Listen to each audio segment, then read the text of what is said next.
హోంమంత్రి అమిత్ షా గారి పైన హైదరాబాద్ ఎంపీ అసదుద్దీన్ ఓవైసీ చాలా ఇంట్రెస్టింగ్ కామెంట్స్ చేశారు.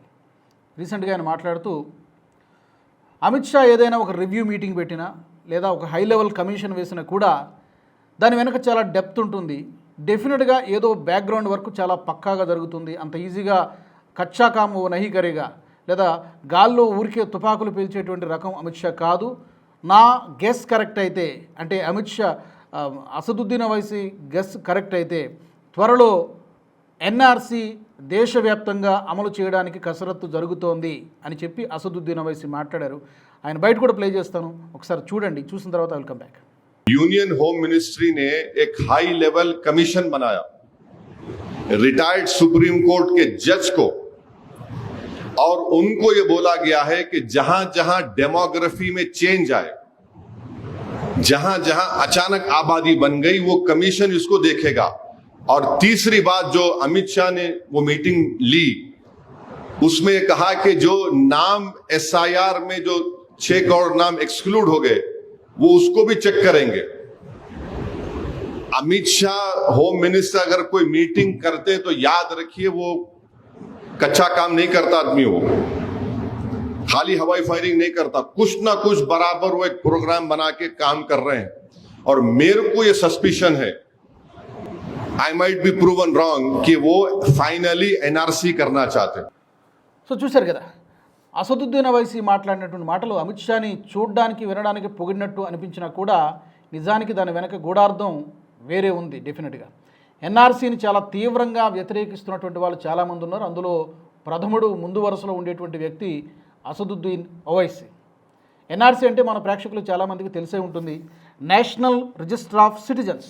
అంటే సింపుల్గా చెప్పాలంటే మన దేశంలో ఉన్నటువంటి ఈ జనాభాలో ఎవరు నిజమైనటువంటి భారతీయ పౌరుడు, ఎవరికి నిజమైనటువంటి భారతీయ పౌరసత్వం ఉన్నది, ఎవరు ఇల్లీగల్ ఇమ్మిగ్రెంట్స్, ఎవరు చొరబాటుదారులు, ఈ రెండింటినీ వేరు చేసి చూసేటువంటి ప్రక్రియ ఎన్ఆర్సీ.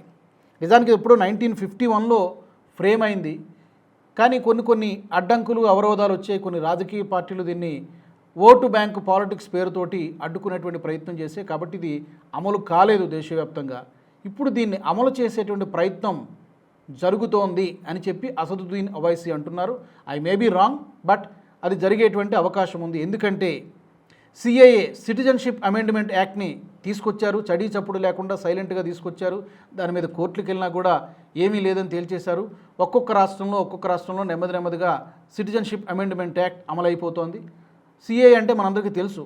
దీన్ని వ్యతిరేకిస్తూ ఢిల్లీలో పెద్ద రణరంగం జరిగింది, గందరగోళం జరిగింది, కొంతమంది గాయపడ్డారు, చాలామంది చనిపోయారు. రైట్, సిఏఏని అడ్డుకోవడానికి చాలా ప్రయత్నాలు జరిగాయి అప్పట్లో.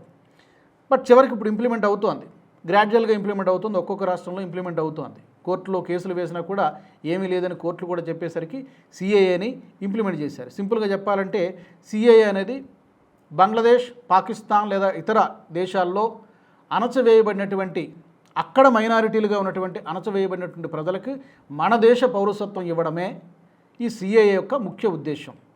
అందులో ముస్లింలకు లేదు స్థానం, ఎందుకంటే ఆల్రెడీ వాళ్ళకి వేరే దేశాలు ఉన్నాయి కాబట్టి. ఈ హిందువులు కానీ, అక్కడ సప్రెస్ అవుతున్నటువంటి వాళ్ళు, అక్కడ దాడులకు గురవుతున్నటువంటి వాళ్ళు, అక్కడ అణచివేతకు గురవుతున్నటువంటి వాళ్ళకు మన దేశంలో పౌరసత్వం కల్పించడమే సిఏఏ యొక్క లక్ష్యం.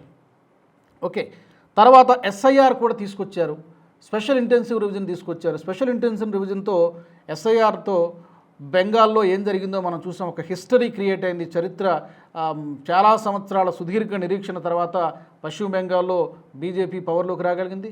అంతకుముందు బీహార్లో జరిగినటువంటి ఎన్నికల్లో కూడా ఎస్ఐఆర్ ఇంపాక్ట్ చాలా స్పష్టంగా కనబడింది. ప్రతిపక్షాల అంచనాలన్నీ కూడా తారుమారయ్యాయి. ఎందుకంటే దొంగ ఓట్లు, డూప్లికేట్ ఓట్లు, ఈ అక్రమ చొరబాటుదారుల ఓట్లు కూడా ఏరి పారేసేసరికి లక్షల ఓట్లు పోయినాయి. ఇన్ఫ్యాక్ట్ యూపీలో కూడా చాలా పోయినాయి, 2 కోట్లకు పైగా ఓట్లు పోయాయి. బట్ అక్కడ ఎవరు కూడా గగ్గోలు పెట్టలా. బెంగాల్లోనే ఎక్కువ వ్యతిరేకత ఎందుకు వ్యక్తమైందంటే వాళ్ళ ఓటు బ్యాంక్ అంతా కూడా 91 లక్షల ఓట్లని బెంగాల్లో తొలగించడం జరిగింది. అలాగే బీహార్లో కూడా చాలా ఓట్లు పోయినాయి. ఇప్పుడు మిగిలిన రాష్ట్రాల్లో కూడా, ఈవెన్ తెలంగాణ, ఆంధ్ర, దాదాపుగా 12 రాష్ట్రాలు, కేంద్రపాలిత ప్రాంతాల్లో ప్రస్తుతం ఎస్ఐఆర్ ప్రాసెస్లో ఉంది. కాబట్టి ఎస్ఐఆర్ను కూడా తీసుకొచ్చారు, సిఏఏను కూడా తీసుకొచ్చారు. ఇప్పుడు త్వరలో మిగిలి ఉన్నది ఏంటంటే ఎన్ఆర్సీని అమిత్ షా ఇంప్లిమెంట్ చేయడానికి సిద్ధమవుతూ ఉన్నారు, నా గెస్ కరెక్ట్ అయితే. అంటే అసదుద్దీన్ ఓవైసీ ఉద్దేశము ముందే ప్రతిపక్షాలకి లేదా ఎవరెవరైతే ఈ ఎన్ఆర్సీని వ్యతిరేకిస్తున్నాయో వ్యక్తులు లేదా రాజకీయ పార్టీలు వాళ్ళందరికీ ఒక వేకప్ కాల్ ఇస్తూ ఉన్నారా? ఆందోళనలకు సిద్ధం కండని ఏమైనా ఒక హింట్ ఇస్తున్నారా? లేదా ప్రతిపక్షాలను ముందే హెచ్చరిస్తున్నారా దీన్ని మనం అడ్డుకునేది? ఎందుకంటే త్వరలో సమావేశాలు కూడా జరగబోతున్నాయి కాబట్టి చాలా కీలకమైనటువంటి బిల్లులు కూడా ప్రవేశపెట్టేటువంటి అవకాశం ఉంది. దానికి తగ్గట్టుగానే గ్రౌండ్ కూడా బీజేపీ ప్రిపేర్ చేసుకుంది. అటు రాజ్యసభలోనూ లోక్సభలో కూడా తన యొక్క సంఖ్యను పెంచుకుంది. అటు బెంగాల్ నుంచి 20 మంది టీఎంసీ నుంచి మద్దతు ఇవ్వడం మనం చూసాం. రాజ్యసభలో అంతకుముందు 7 ఎంపీలు ఆమ్ ఆద్మీ పార్టీ నుంచి ఇటు రావడం చూసాం. కాబట్టి ఈ నెంబర్ కొన్ని కీలకమైనటువంటి బిల్లులు రాజ్యసభలో కానీ పార్లమెంట్లో కానీ ప్రవేశపెట్టేటప్పుడు నెంబర్ చాలా మ్యాండేట్. ఆ బిల్లులు పాస్ కావాలంటే నెంబర్ చాలా ఇంపార్టెంట్. కాబట్టి ఈ జాబితాలో ఎన్ఆర్సీ కూడా ఉన్నదా, నేషనల్ రిజిస్టర్ ఆఫ్ సిటిజన్స్ ఉన్నదా అనే ఒక చర్చ నడుస్తోంది. నిజానికి ఎన్ఆర్సీ అనేది 1985లో జరిగినటువంటి అస్సాం ఒప్పందం ప్రకారం 1971 మార్చి 24 తర్వాత బంగ్లాదేశ్ నుంచి అక్రమంగా వచ్చినటువంటి వారిని గుర్తించాలని చెప్పి అప్పట్లో నిర్ణయించారు 71 తర్వాత. ఆ నేపథ్యంలో సుప్రీంకోర్టు పర్యవేక్షణలో అస్సాంలో ఎన్ఆర్సీ జరిగింది. 2019లో విడుదలైనటువంటి తుది జాబితా ఎన్ఆర్సీ జాబితా చూస్తే 19 లక్షల మంది పేర్లు లేవు. అంటే 19 లక్షల మంది వాళ్ళు అసలు భారతీయులే కాదు. కాకపోతే దీని మీద చాలా అభ్యంతరాలు వచ్చాయి. ఇందులో కేవలం కొన్ని రాజకీయ పార్టీలకు చెందినటువంటి ఓటర్లనే తీసేస్తున్నారు, బడుగు బలహీన వర్గాలు ఓటర్లు. ఇందులో సెంటిమెంట్ అనేటువంటి అస్త్రాన్ని ఉపయోగించి దీన్ని చాలా రాజకీయ పార్టీలు అడ్డుకున్నాయి. ఇప్పుడు మరొకసారి ఎన్ఆర్సీని అమలు చేయడానికి కేంద్ర ప్రభుత్వం కసరత్తు చేస్తోందంటే ఎస్ జరుగుతున్నట్టుగానే సందేహాలు వ్యక్తమవుతున్నాయి. ఏం లేదండి, సింపుల్. ఇందులో భారతీయులు మాత్రమే మన దేశంలో ఉండాలి, లేదా శరణార్థులంటే మానవతా దృక్పథంతో కొంతవరకు అంగీకరించవచ్చు. అటువంటి వాళ్ళు వేలల్లో ఉండొచ్చు, మహా అయితే 1,00,000, 2,00,000, 5,00,000 ఉండొచ్చు. కానీ కోట్ల మంది చొరబాటుదారుల్ని లేకపోతే ఇన్వేడర్స్ని భారతదేశం ఎందుకు భరించాలి?